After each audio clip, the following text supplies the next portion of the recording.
Okay, I'm just building the series for Jordan Peterson, and just want to point out a couple things that I'm doing. My setup, kind of computer monitor laying down, plugged into a laptop.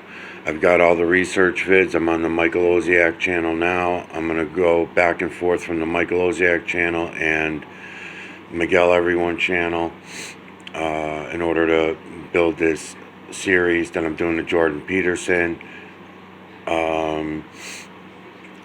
I got a red light on right now. This is a little side light I got going on, so I play around between the light to add some contrast to what we're looking at. And I also have filters, but the filters take away clarity.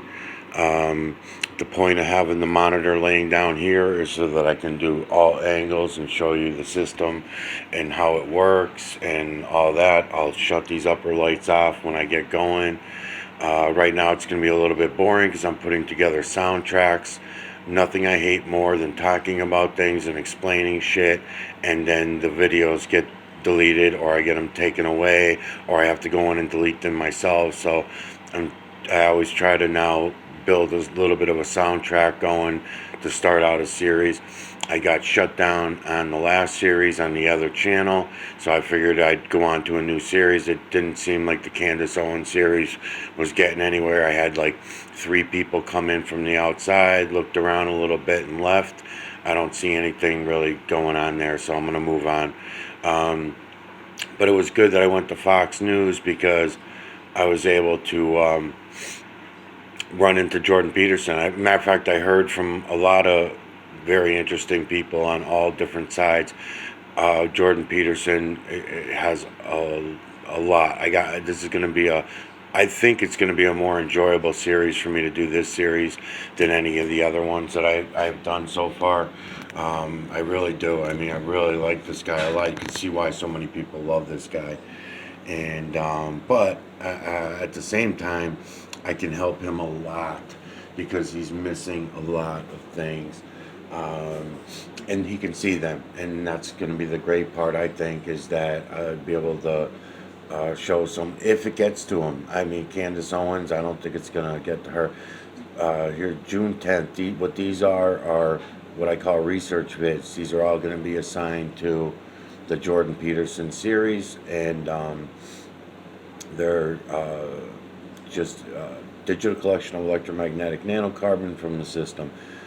Usually clouds, sometimes moon. I could not get a good moon video for the Jordan Peterson series to put on this channel. The moon's been hidden by what you call clouds. But there's a lot to get into. I'll call out a lot of the liars that Jordan Peterson looks up to so much. That, you know, should be a good time for me. I do like doing that because they're just such liars. And then he also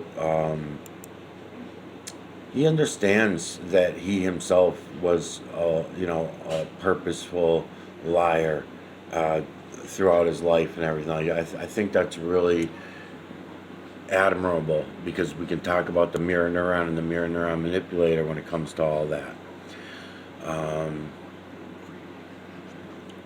See if I can make some difference to the contrast with this light. So yeah, I was interested in hearing that. I love listening to him talk. I love his lectures, his back and forth. So we're gonna listen to him while we make the series, and while I make the series, and it should be fun. What's that light from? Oh, that's a backlight somewhere. Trying to see where I can put this where I get the most effect out of it. Yeah, it does seem to have some effect. I gotta keep it out of the way. There we go.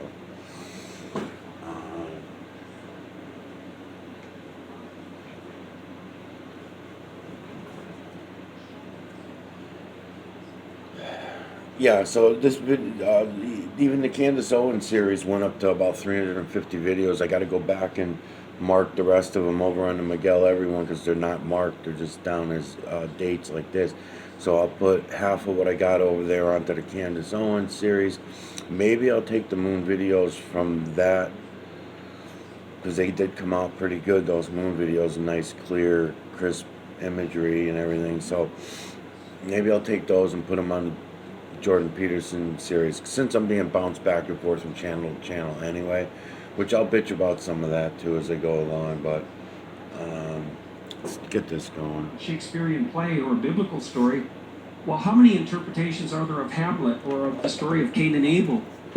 Well, there's an indefinite number of interpretations, maybe one for every reader. Now, there's some overlap because we can commonly understand the stories, but, well, if there's that many interpretations, which one's right? And if none of them are right, well, then are none of them right? And is there even any such thing as right in that situation? And so that's the problem with textual analysis. And then in the real world, outside of texts, let's say, every visual scene is incomprehensibly complex. There's an indefinite number of ways of seeing everything. And this is partly why we don't have general purpose robots, is because AI engineers originally believed that the problem of robotics would be the computation of action in the world. But it turned out that the problem of... So this is digital collection of electromagnetic nanocarbon from the cloud level. What we're looking for here is the imagery. I defy you to see anything other than feline, canine, rodent, ape, human, and beast. This is the evidence that you need to show you the true creator's work. So you're getting to see the true creator's work in the biosystem of the false creator / creator. There's a lot of details of all that I'll get into. As I go along in the series, but just to let you know what it is you're looking at, you would call it the clouds. I'll talk about the geoengineering, what they call geoengineering. I call them mineral streets, but I'll get into all that too. Chemtrails, they're also called on the conspiracy lingo of that, and we see meaning and we infer objects, and that's quite the bloody revelation when you start to understand that. Because, you know, modern people, atheistic materialist types, they think, well, it's sort of a dead world intrinsically, and you overlay a meaning on top of that, and that's a secondary overlay because the object perception is primary, and it's not real, the meaning. It's like, that isn't how your brain works. You see meanings. So, for example, with little children, there's an experiment, for example, called a visual cliff. If you take a baby who can crawl and you put, imagine a table like this, and then another table the same set here, and then a plate of glass between them. If you have the baby crawl towards the visual cliff, the baby will stop. And the reason isn't that the baby sees like an objective pattern and thinks, oh no, I can fall. They see a falling off place. And then maybe they can infer some common objective pattern out of that. But we see meanings. Our primary element of our perception is meaning mapped right onto our body. And that really upends the whole, in some sense, the whole empirical notion of the way that we act in the world, the whole rationalist enterprise, although less that. And it poses very strange epistemological questions, so that's questions about the theory of knowledge, but also very strange ontological questions. So, for example, if you're a Darwinian, think, okay, well, we evolved to perceive the world in a manner that's accurate enough to ensure our survival. And that's about as accurate as it gets, in some sense, if you're a Darwinian. Well, we perceive the world through stories. Actually, like technically, well, does that mean that the world is a story? Or if not, what does it mean? And the answer to that is, it's not so obvious. And one thing that has become obvious that Jonathan and I have talked about a lot is that it's clearly the case that we see the world through something that when we describe it is a story. So you prioritize your attention through a structure of value. And you can't see unless you do that. And so that even means that the objective world, and this is something the postmodernists also kind of pointed out, the objective world isn't even so clearly objective, not in the way we thought, because you can't even see objects except through a hierarchy of value. And so we've talked a lot about, well, what that hierarchy of value might be, and you've hit that particularly from a more theological perspective. Well, one of the surprising thing that comes out of it is the idea that we are aiming when we're acting. That is in the world, when we're moving, when we're doing things, we're always kind of aiming towards the good and avoiding the bad, we could say. And that actually becomes, in a certain manner, the definition of how we perceive objects themselves, right? It's like if I see an apple, without even thinking about it, I'm always asking myself, is it a good apple? Is it an apple that will reach its purpose? And when we say its purpose, it's actually our embodied human purpose. That is, if I see an apple, I'm asking myself, is it good to eat? Right, That's and the then first thing I see. and you're also assuming then there's a platonic element to that too. So like, does it fulfill its function as an apple, which would be for us, it would be, well, it's ripe and it's not rotten and it's delicious, and then the reason you see it, it's tied into an ethic, and you might say, well, what kind of ethic is it tied into? It's like, well, do you want to eat? And do you eat because you want to live? And do you want to live because you think living is worthwhile? And to what end are you devoting your life? And you think, well, none of that's there when I see an apple. And that's absolutely 100% wrong. All of that is there when you see everything. And so you're embedded in an ethic of aim, and you can't organize your perceptions with it without that. And that ethic of aim, fundamentally, the highest order aims, or the most fundamental aims, you can use either metaphor, so the most basic things or the highest things, they are phenomenologically religious in structure. And I mean that by definition. So like when you talk about the deepest things, and so those would be the things that move you the most, or the things that are your ultimate aim, you're in the landscape that produces religious experiences when people are in that domain. And that's deeply rooted biologically. So one of the religious instincts, for example, is the instinct that's associated with awe and with the compulsion to imitate. So, maybe you imitate a hero, and the ultimate hero would be a divine figure. And so that's why, for example, religious people might talk about the imitation of Christ. But that experience of awe, which you might have when you look up at the night sky, that's associated with piloerection, which is the feeling of your hair standing on end, or chills running up and down your back, which sometimes you'll feel, for example, if you listen to music and you're deeply moved by it. And that is a reflex that's probably 60 million years old, because it's the same reflex that you see with a cat when it sees a dog. Yeah, it's your neurological system being in touch with the one energy, the true creator's energy. That's that. And your conscious mind takes you away from that, because your conscious mind read all those books all those years, and then I watched all those television shows and movies to do it to me, to fuck me up and get me away from the true creator's work, the true creator's energy. It's right here, though. I mean, it's you don't have to go far to go to Towards get it. which 'Cause you it's orient with your us all. perceptions and your actions at the highest level of organization. And so that's actually what the awe experience in some sense is for, right? It's to show you what is at the top of the structure that directs your attention. And that happens with everything you do. So in a way, it also becomes a way to understand two aspects of the religious, we could say. One, which is the terrible aspect of it, this idea of this terrifying figure, and the other is the imitative part, right? So you have this notion that the cat sees the dog, or let's say a young boy sees this giant warrior that walks out in front of him, and he feels this sense of mixture of fear, of being impressed, and of wanting something from that, or like wanting to move up towards that. Yeah. Well, I think we talked about this in relationship to the night sky.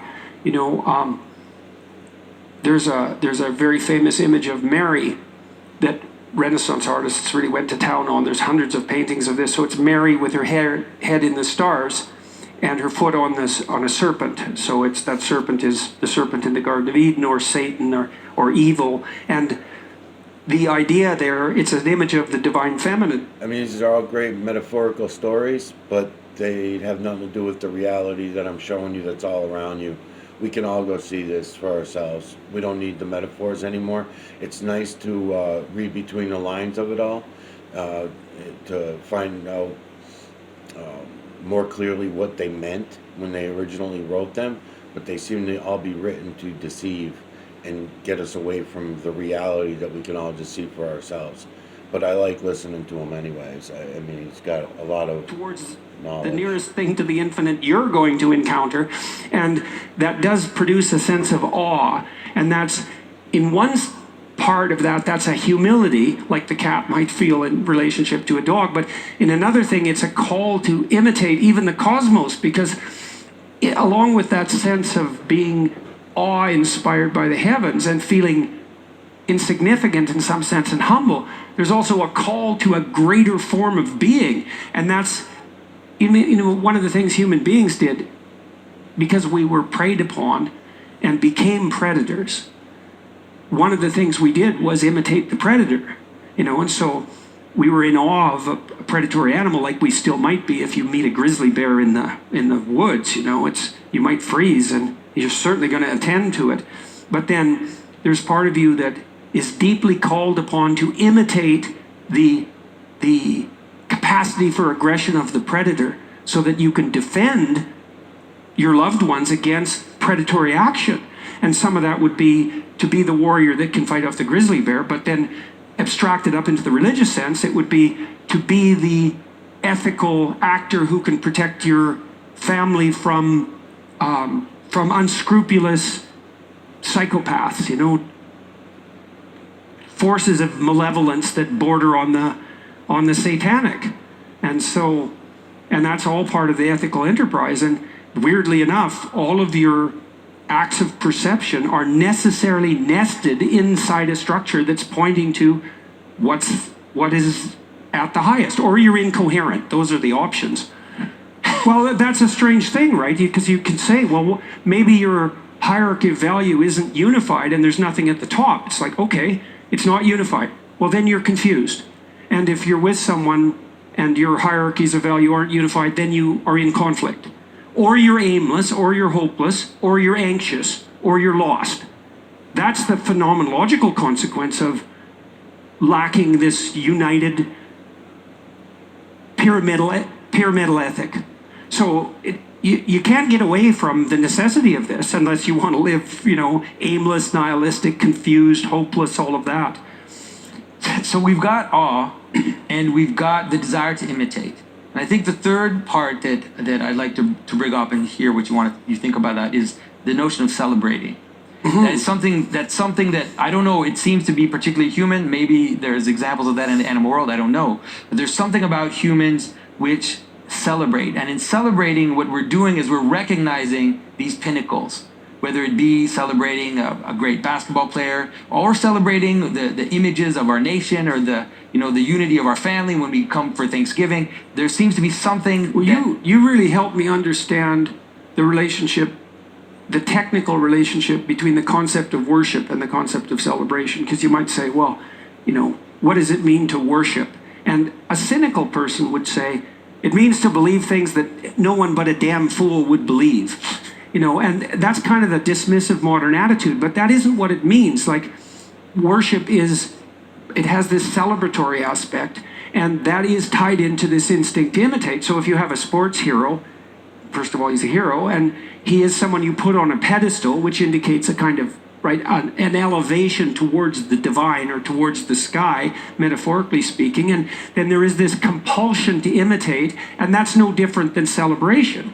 And so partly what's happening in a church ceremony, for example, is that an object of celebratory worship is specified, and in the Christian tradition, that's Christ, and which is a very strange thing, because of course he met an absolutely abysmal end. And that's an unbelievably complicated idea too, that the ultimately tragic element of human life is to be voluntarily apprehended in the deepest possible sense, and that what that produces paradoxically is a celebration, and then also a vision of the resurrection. And that's an idea that's so deep, you can lose yourself in that. Well, we've lost ourselves in it for 2,000 years. Because one of the things that this attention problem brings about is the question of sacrifice too. And you see it in religious ceremonies, but you realize that in order to exist in the world, you're constantly having to sacrifice. That is, you have to sacrifice the idiosyncrasies in order to be able to grasp the object, because this could be all kinds of things, right? It could be a dog's chew toy, it could be a million things. But in order to be able to grasp it, I have to sacrifice the idiosyncrasies. And I also have to somehow, let's say, recognize it in its highest form, or kind of move it towards its highest form. And that seems to be an aspect of religious thinking which is actually part of attention, which is Yeah, sacrifice. well, the sacrificial aspect of attention in part is that whenever you see something as that thing, you sacrifice the possibility of all the other things it could be. And that's delimiting to a large degree. You know, it hems you in, but that's also a relief because, you know, how many bloody million things do you want to attend to at one time? But so part of the reason, you know, the idea of sacrifice, conscious idea of sacrifice emerges very early on, for example, in the biblical writings, because the second story in Genesis, I think it's Genesis 3, is that the Cain and Abel story? Is it Genesis I think 3 it or would be 2? After Genesis 3. Genesis 4, I guess. 4, okay, so it's very early on, and there's this insistence that, so human beings are already destined to work as a consequence of the fall out of the Garden of Eden, but the Cain and Abel story is specifically about sacrifice and about the degree to which a sacrifice has to be of the highest quality. So you have this one protagonist, Abel, who's a prototype for a mode of being that stretches throughout history. And Abel's sacrifices are to the highest, to that which is the highest imaginable. So he's aiming as high as he can. And they're genuine and honest. And the consequence of that is that God smiles upon him, let's say, but that his life is extremely successful. He gets everything that a sensible human being would want and need. And he's contrasted with Cain, who's bitter and arrogant and makes second-rate sacrifices. And you want to think about that personally. It's like, well, did you give it your best shot when you failed? And if the answer is no, it's like, well, who are you trying to fool exactly? You trying to fool yourself?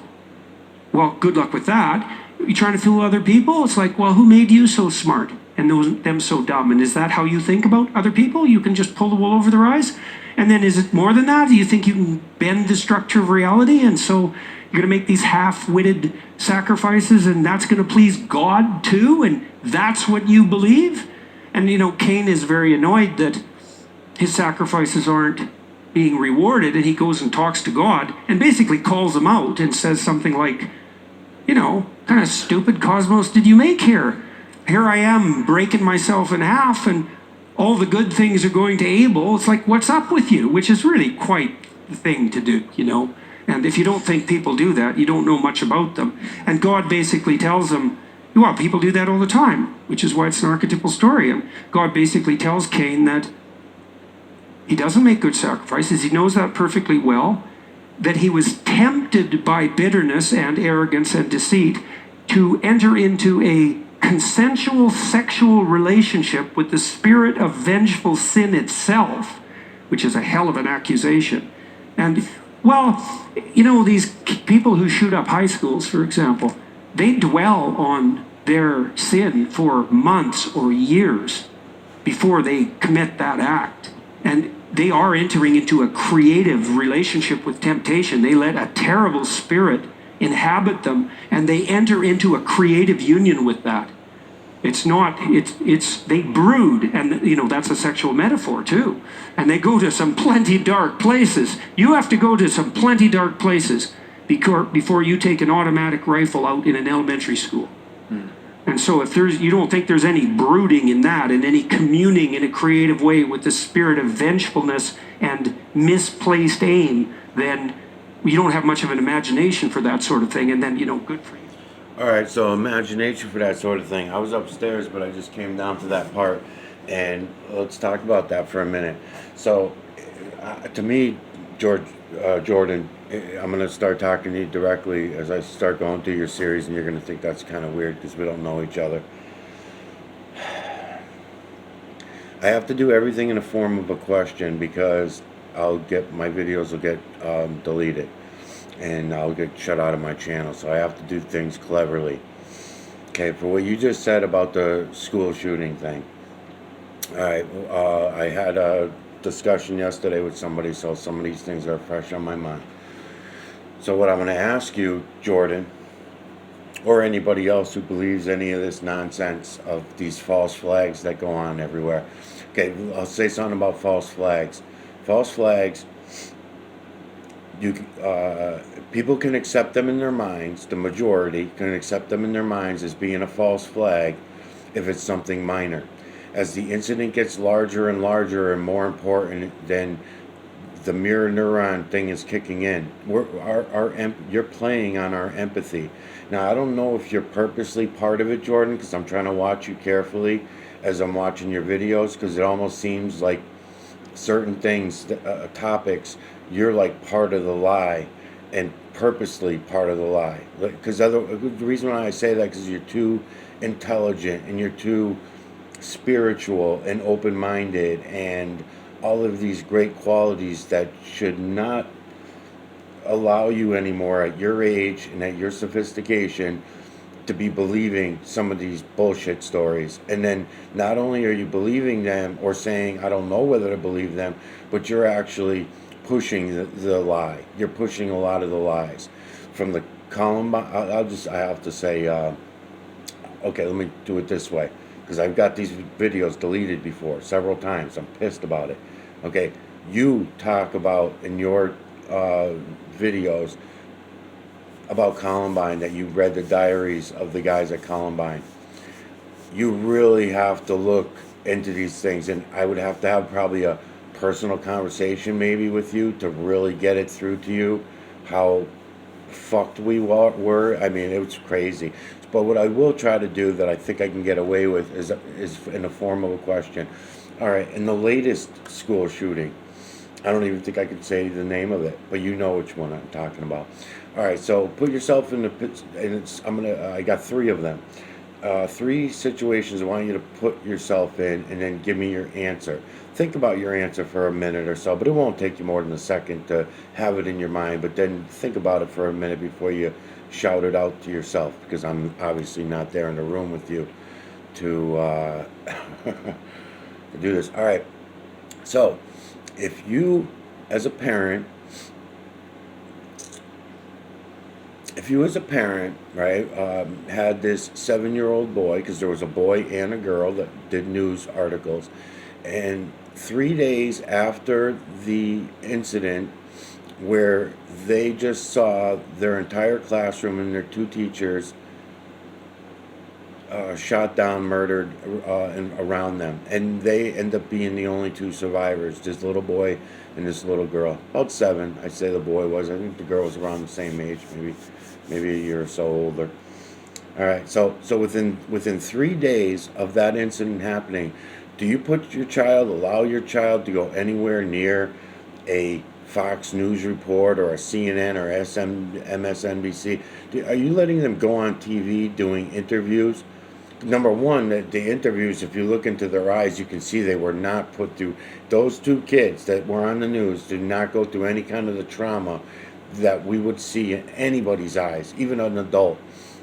And I understand that children can handle things better than adults, but that's not what we saw in the eyes of these children. So that's number one. And do you, as a parent, would you allow your child to go? I mean, you're fucking talking total devastation, right? Oh my God, I just seen fucking 19 children and assassinated around me. I'm the only one. There's all these questions. You'd have to do 2-3 years of therapy before you can even freaking move on, right?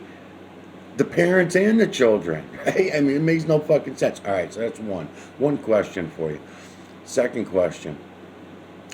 If you were a parent whose child was in a school that had just been all shot up, you get to the school, they tell you that your child is one of the dead. Do you hang around for an hour and a half to wait for the press conference that's going to be being taken place in an hour and a half? Now, mind you, you've already heard that all these terrible things that have happened within the time that you've been at the school. Now you find out your kid's dead. Now you're going to go over to, come on, man.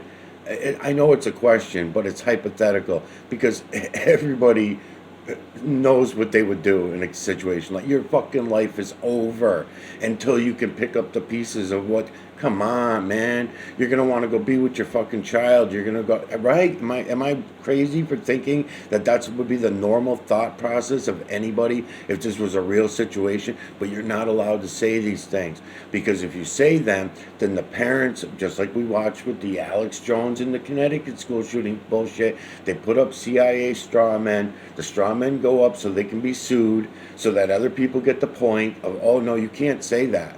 You can't say that all these things that were obviously false, and can't use the word fake anymore either, but all these things that were false that we told you in the news and prying on your mirror neurons like crazy, stealing your energy, um, unbelievable. Okay, that's question number 2. All right. Question number 3. Whether you're a police officer, whether you're a parent, whether you're whatever at that situation of this latest school shooting,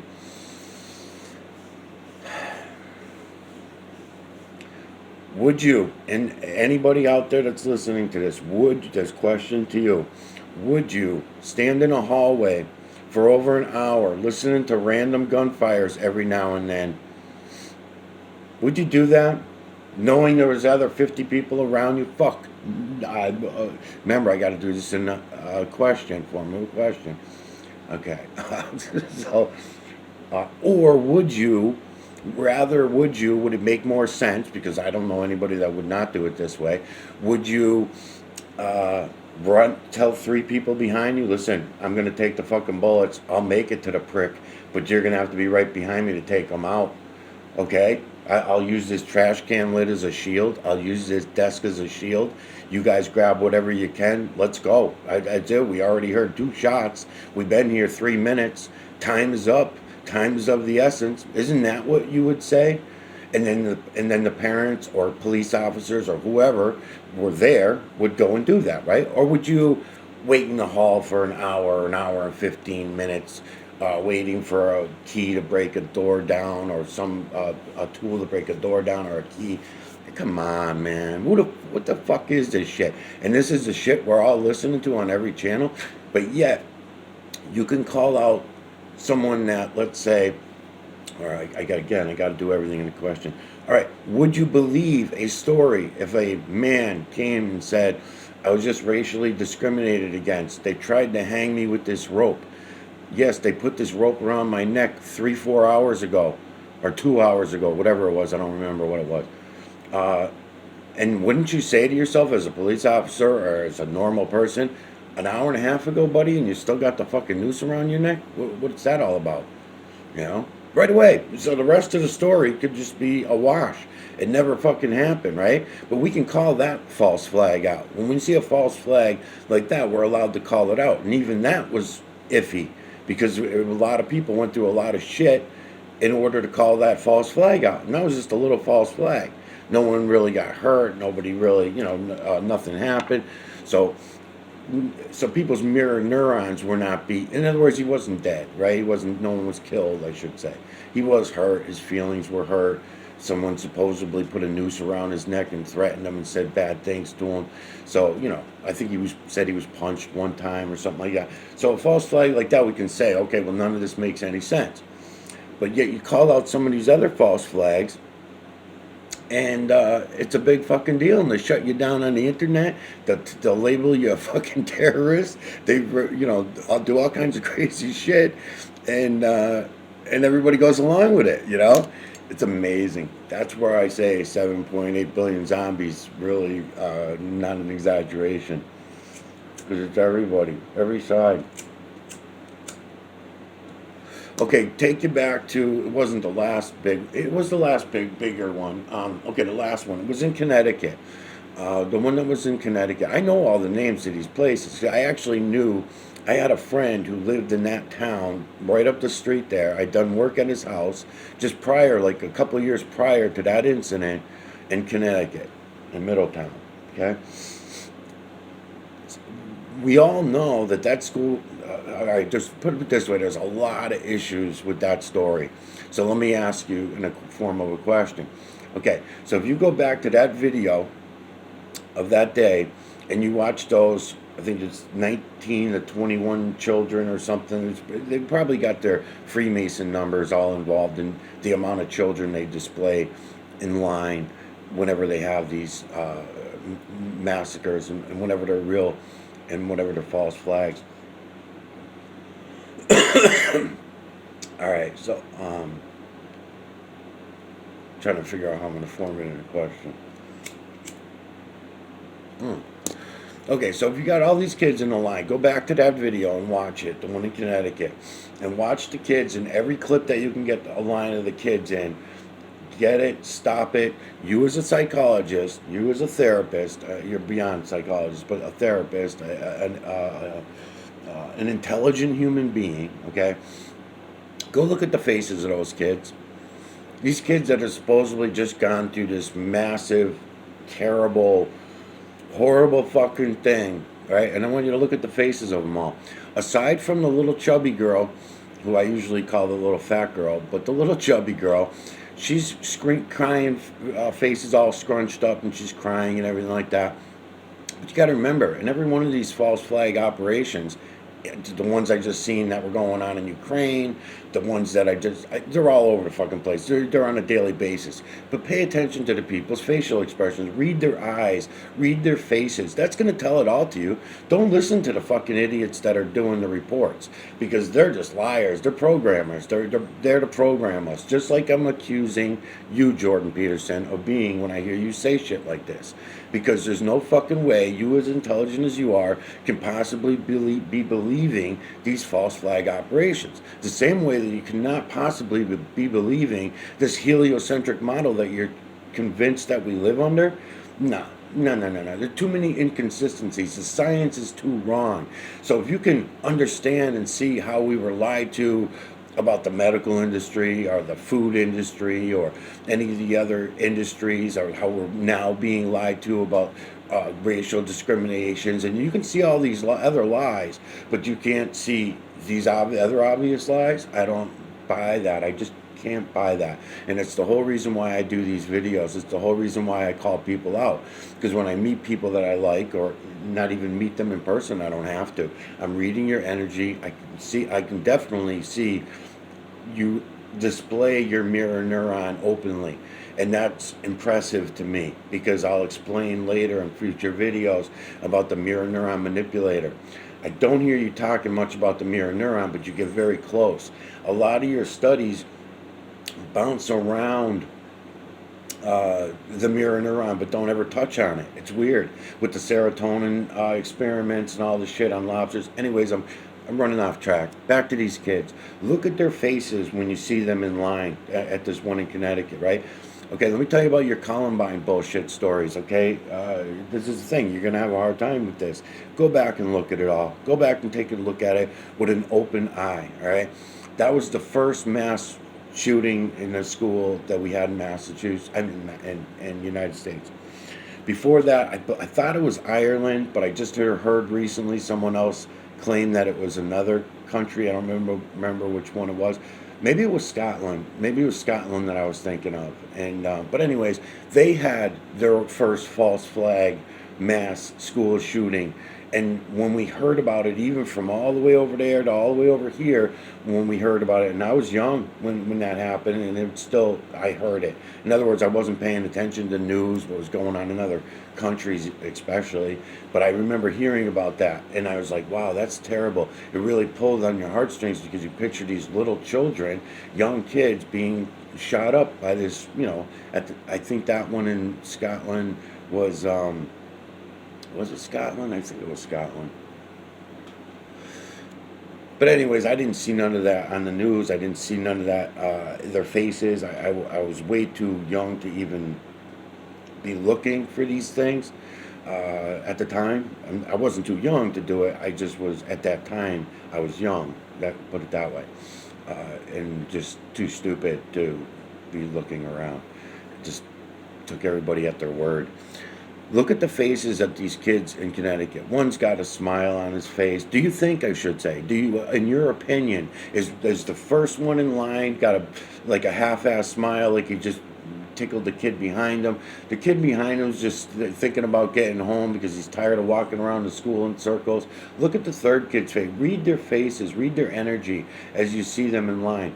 You could go ahead and look at other things too, like the cops having a picnic on the trunk of the car. They got soda chips up there in the background. You can see different shit in the videos that you say to yourself, wait a minute, this is supposed to be an emergency fucking situation. That doesn't make sense. You don't have to wait for all the big conspiracies. You don't wait to have to find the Boeing 457 engine laying on the front lawn to know when you've been lied to about these things. Just look at the major components of it. Just look for yourself and be honest with yourself.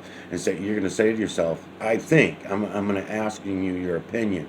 Are you going to relook at these things and look at them in a new light and look at them for what they are? And then say to yourself, even if you cannot repeat it, because you won't be able to. That's why I'm being so careful about what I'm doing now. Now, if you come out to the people that you're working for, even though you don't know you're working for them, but your whole conservative agenda, yeah, it's just as bad as the other side. It's the same thing. It's just positive, negative, black and white, left and right, up and down. It's just everyone being divided. And they also are divided. They're divided. These people are their friends. Donald Trump and Hillary Clinton, deep down, have the same soul, the same energy. All right? We're all sharing that same energy for that matter. But they actually know this. They know about it and how it all works. I believe they do. I believe they do. Just like I'm going to be accusing you of also understanding how. Otherwise, why would you push agendas for Hawking's, one of the biggest lying motherfuckers who can't even, defend himself as a lie anyways because he's lost his ability to communicate. We don't know if he's really communicating. As far as science was concerned, he was supposed to be dead 20 fucking years ago. So all his whole story, why would I take the word of anything he says? His whole outer space agenda is all lies, and you can see it for yourself that it's all lies. So when you do, by the time you get done with this series, you'll have the opportunity to understand and see that these people are all lying to you. Okay, you got Elon Musk, one of your other big heroes who you're always talking about. He's a fucking liar, man. He's billions of dollars a year that could be going for many other things, and yet you're pushing him and claiming that he went to Mars and brought a car, a Tesla car. All the video is CGI garbage, right? So if you have not gone and looked at that video yet, then I advise you do that before you make such nonsensical claims. No one sent the fucking car to Mars because Mars is not a planet like we think it is. We live in an energy. We live in this energy system. I will show it to you. I'll show it to you more detailed probably than I have for anybody else yet. It's an electromagnetic nanocarbon system that the true creator built. The false creator / creator, who are the same entity divided, because that's how that entity divided himself. I call it an entity because I don't have a better word. But that's how they divided themselves. The creator and the false creator divided themselves from the true creator's work. That was the first division. And then they kept dividing. Humans eventually stole that work from the false creator / creator. And then we started dividing. We also did two other things I heard you mention today, and it pisses me off about math being true. 0 and infinity do not exist anywhere other than the imagination of the human being. That's fine. We can use them, but at least let's acknowledge what they are. Let's not keep treating them like they're based on any reality. They've actually hurt us more than they've done anything. As a matter of fact, the 0, the circle, the O, all should not even be part of the system other than to remember how fucked up we were, right? Remember how intelligent. Remember how smart we were. Remember the time for those couple thousand years that we were so freaking smart that we didn't know what to do with ourselves, and the technology of today, Jordan, is garbage compared to the real technology, the true system. It really is. So we didn't need the wheel. We didn't need it. We could have been traveling around, moving around an electromagnetic current if we wanted to. This bullshit of Elon Musk telling you that he's going to fucking put your carbons from here to there. Why? Why would you bother? We already have the true creator's energy that we can all travel in. We can all move around and communicate in, but we don't use it. we do this fake shit under our, what's the word? You were using it earlier. Conscious, I guess. Under our conscious selves. You know, we use our consciousness rather than our subconscious all the time. Our subconscious is ignored. Subconscious, you as a therapist will misdiagnose. You use ink blotters, which should tell you everything if they were looked at for what they are. But no, the therapy and the medical industry. I can't say anything about the medical industry anymore either. Don't you think it's a little funny that ink blotters, which show the system, just random ink blotters, just throw ink on a fucking pad, just throw it down on the ground, and then look at it, and you're gonna see the builders work. You're gonna see the true creators and what they built in that imagery all around. Now, the paper that you threw it on would also show the imagery of the true creators' work when we look at it. I know this. I've done videos on all these things. Everything around me, you'll see the true creators' work. Now, the true creators' work you can try to purposely hide it with mirrors and reflection and like shiny paint on a car and things like that. It doesn't matter, because what I learned is mirrors and anything shiny like that is going to show the imagery anyway, because it has a reflection. So in other words, the things that it's reflecting have the imagery in them. So you're never going to get away from seeing or being around anything of the true creator's work, because the true creator's work is the entire energy that we live in. Now, there is a system that the creator / false creator has built that's made it safe for us as biospecies. First, before we were biospecies, I'm getting closer and closer to it all. We were synthetic. We were synthetic species before we were bio. And the creator / false creator had a good go at it with the synthetic creatures. Those might be the same synthetic species that we see on Easter Island statues, okay? They have ridiculously long limbs. They don't have mouths, and they don't have nostrils, and they don't have eyes. They do have eye sockets. They do have a nose, but no nostrils. And they do have a little bit of a lip form, but not much. And there's nothing to open. I don't see anything